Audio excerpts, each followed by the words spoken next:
আসসালামু আলাইকুম রহমতুল্লাহি ওবারাকাতুহু। কেমন আছেন সবাই? মহান আল্লাহ তাআলার দয়া ও রহমতে আমি আলহামদুলিল্লাহ ভালো আছি।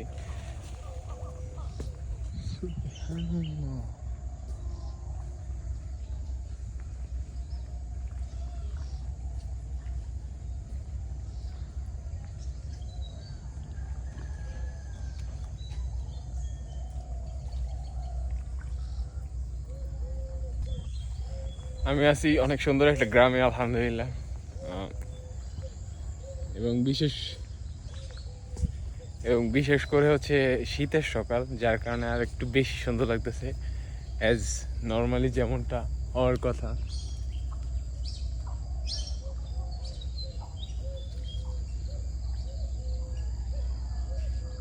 যারা চিনেন এই সাদা পাখিদেরকে বক বলা হয় সাধারণত, যদি আমি ভুল না হয়ে থাকি।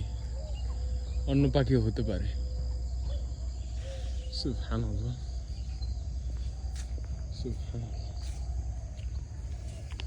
সো গ্রামটা সুন্দর আলহামদুলিল্লাহ, মহান আল্লাহ তাআলার শুকর যে এত সৌন্দর্য দেখার অনুভব করার তৌফিক দিয়েছেন তিনি, আলহামদুলিল্লাহ।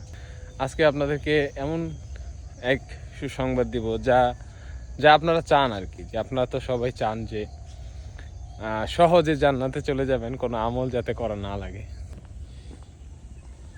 সুবহানাল্লাহ, the beauty is here.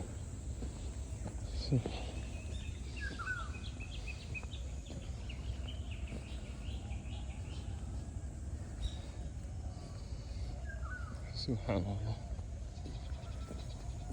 তো আপনারা তো সবসময় চান যে আল্লাহ আপনাদেরকে মানে অল্প কোনো কাজের বিনিময়ে বা অল্প কোনো আমলের মাধ্যমে যাতে আপনারা আল্লাহ আপনাদেরকে জান্নাত দিয়ে দেয়, এমন কিছু।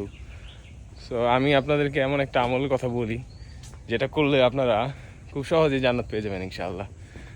সো আমলটা খুব বেশি কিছু না, আমি শর্ট করে দুইটা ভাগে বলি। যে আপনারা যদি আল্লাহর জন্য দুনিয়াতে কোনো মুসলিম ভাই বোন যেই হোক না কেন, তাকে তার দুনিয়াবি কোনো পেরেশানি দূর করলেন, দুনিয়াবি কোনো পেরেশানি তার জন্য তাকে সহযোগিতা করলেন, সাহায্য করলেন, আল্লাহ আখিরাতে আপনাদেরকে তার বিনিময়ে জান্নাত দিবেন।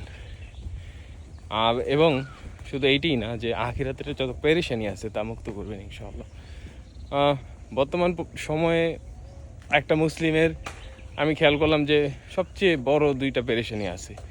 এক তো হালাল রিজিক, হালাল ইনকাম, হালাল একটা কাজ। আর দ্বিতীয়ত নারী পুরুষ উভয় পক্ষের জন্যই যে একটি নেককার দিনদার ওয়ালা মানুষের সাথে বিবাহর ব্যবস্থা। তো এই দুইটা আমল আসলে খুব সহজ আপনার জন্য। যে আপনি ধরেন জানেন যে কোথাও একটা হালাল কাজের ব্যবস্থা আছে, আপনি কোনো মুসলিম ভাইকে সেটা ব্যবস্থা করে দিলেন।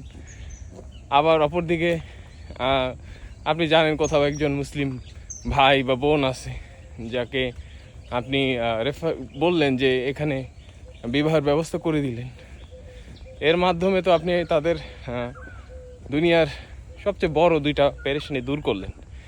আর আপনি আল্লাহর জন্য এই দুইটা পেরেশানি যদি দূর করেন, আল্লাহ আপনাকে আখিরাতে তার সুবহানাল্লাহ তার জান্নাত তো দিবেন, আখিরাতে যত পেরেশানি এসেছে তাও দূর করবেন ইনশাআল্লাহ।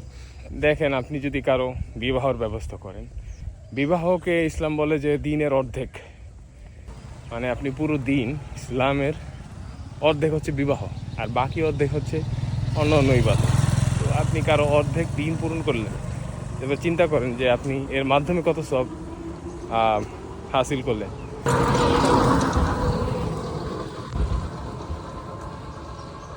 তো এই যে অর্ধেক দিন কারো পূর্ণ করে দিলেন আপনি, এবং তার এই বিবাহের মাধ্যমে দিনের অর্ধেক পূরণ করার মাধ্যমে আপনি তো সমান নেকি পেলেন আলহামদুলিল্লাহ। সালাতের জন্য দাওয়াত দিলেন, সালাতের নেকি পেলেন। সিয়ামের জন্য কারো ইফতার করাই দিলেন, তার পূর্ণ সিয়ামের সওয়াব আপনি পেয়ে গেলেন। তো আপনি কারো অর্ধেক দিন পূর্ণ করে দিলেন, তো আপনি নেকি পাবেন না? সুবহানাল্লাহ, আপনি তো কিয়ামত পর্যন্ত একটা নেকির ব্যবস্থা করে দিলেন। এবং আপনি চিন্তা করেন যে আপনি যদি 10টা বিবাহের ব্যবস্থা করে দিতে পারেন কোনো মুসলিমের, এবং আপনি মারা গেলেও কিন্তু সব চলতে থাকবে ইনশাআল্লাহ। এবং যদি হালাল ইনকামের ব্যাপারে বলি, যে ইসলামে একটি সুন্দর বিধান আছে, যার আমি তাকাতে পারছি না রোদের কারণে, সুবহানাল্লাহ। এই জন্য আমি চশমা পরি আর কি, অ্যাজ নর্মালি রাস্তায় হাঁটার সময়। তো যদি কারো হালাল ইনকামের ব্যবস্থা করেন, আপনি জানেন যে ইসলামের একটি মূল নীতি আছে যে মানুষের মানে একটা মুসলিমের ইনকাম যদি হালাল হয় তাহলে তার ইবাদত কবুল হবে। মানে ইবাদত কবুল হওয়ার জন্য মূল বিষয় হচ্ছে যে তার ইনকাম হালাল হতে হবে। কারো যদি ইনকাম হারাম হয় তাহলে তার দ্বারা সে যে পোশাক পরবে, যে ঘর করবে, যা খাবার খাবে সবই হারাম হবে, এবং এর কারণে তার কোনো ইবাদতই কবুল হবে না। কারণ যার ইনকাম হারাম তার সবই হারাম, এবং আল্লাহ হচ্ছে পবিত্র, আল্লাহ পবিত্রতা পছন্দ করেন। তো কারো হারাম কোনো কিছুর মাধ্যমে আল্লাহ কোনো ইবাদত তার কবুল করবে না। তো আপনি দেখেন যে আপনি কারো হালাল একটি রিজিকের ব্যবস্থা করে দিলেন, তার সকল ইবাদতের রাস্তাগুলোকে সহজ করে দিলেন। মানে এই ইবাদতটা আপনি কত সহজভাবে করতে পারেন। দেখেন যে কোথাও হালাল কাজ আছে, আপনি ব্যবস্থা করে দিলেন। কোথাও মুসলিম ভাই বা বোন আছে, আপনি দিনের অর্ধেক পূরণ করার ব্যবস্থা করে দিলেন। সো সুবহানাল্লাহ। এবং দেখেন যে আমি আপনাদেরকে এটা বলতেছি, আপনারা যদি এই দাওয়াতের মাধ্যমে আমল করেন তাহলে তো আমিও নেকি পাবো। এবং আপনারা যদি যারা আমল করতে পারতেছেন না, যারা শেয়ার দিবেন, যারা কারো কাছে পাঠায় দেবেন, শেয়ার মানে হচ্ছে কারো কাছে পাঠালেন, সে যদি করে আমলটা, বা কমেন্ট করলেন, কমেন্ট করার মাধ্যমে কারো কাছে চলে গেল, লাইক করলেন, এটার মাধ্যমে কারো কাছে চলে যেতে পারে। তো যে কেউ এই যে দিনের কোনো খেদমতের সাথে যুক্ত হয়ে গেলেন কোনো একটা ভাবে, সবাই কিন্তু সবের অধিকারী হবেন। সুবহানাল্লাহ। তো এই যে এবং এই যে কতক্ষণ সময় ব্যয় করে ভিডিওটি দেখলেন, মানে দিনের নসিহত নিলেন, শুনলেন, এর মাধ্যমে কিন্তু প্রতিটা সেকেন্ডে কিন্তু সবের অধিকারী হয়েছেন। সুবহানাল্লাহ। ইসলামের জন্য মানে মানে আল্লাহর জন্য যা কিছু করবেন সব কিছুতেই রয়েছে নেকি, সোয়াব এবং মানে সর্বশেষ জান্নাত। সুবহানাল্লাহ। আল্লাহ হেফাজত করুক, আল্লাহ কবুল করুক আমাদের সবাইকে, এবং সঠিকটা জেনে নেক আমল করার তৌফিক দান করুক, যার মাধ্যমে আল্লাহকে আমরা যেন খুশি করতে পারি ইনশাআল্লাহ। জাযাকাল্লাহু খাইর ফি আমানিল্লাহ। আসসালামু আলাইকুম ওয়া রাহমাতুল্লাহি ওয়া বারাকাতুহু।